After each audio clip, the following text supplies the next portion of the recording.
నమస్తే అండి.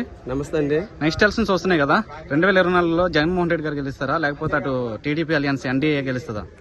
జగనే గెలుస్తా సార్. ఎందుకని?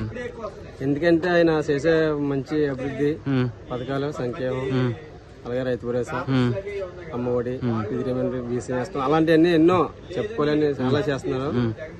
జగన్ మాత్రం ఈసారి పక్కా. అలాగే వాలంటీర్ వ్యవస్థను జగన్మోహన్ రెడ్డి గారు ఒక వ్యవస్థను అయితే తీసుకొచ్చారు. వాలంటీర్ల వల్ల ప్రజలకు మేలు జరిగిందా, కీడు జరిగిందా? వాలంటీర్ వల్ల పేదలకి చాలా మేలు జరిగిందండి. అలాగని బీజేపీ, టీడీపీ, జనసేన మూడు పార్టీలు కూడా ఒకళ్ళు ఉంచుతానంటున్నారు, ఒకళ్ళు తీసేస్తున్నారు అంటున్నారు. అవన్నీ వేళ అంతా అది కుట్ర చేస్తున్నారు, కానీ అలాంటి ఏమి ఉండవండి. అది మళ్ళా జగనే 175కు 175 పక్క కొడతారండి. సునమ్మ అండి, ఇంకా అందులో చూసే పని లేదండి. ఓకే. అలాగే మరి నెక్స్ట్ వచ్చేసి నిన్న ఒక టీడీపీ నాయకుడు అయితే వాలంటీర్లు టెర్రరిస్టులు అంటున్నాడు. ఎంతవరకు కరెక్ట్? అలాగనొచ్చా? అదంతా తప్ప ఆరోపణ అండి. అది వీళ్ళు చేసే పథకాలన్నీ చూసి సేవ చేసేదంటే వాళ్ళు ఓడ్చుకోలేకపోతున్నారండి. అందువల్ల వాళ్ళు అలా మాట్లాడుతున్నారు, ఎందుకంటే ఏమీ లేదండి. Okay, thank you.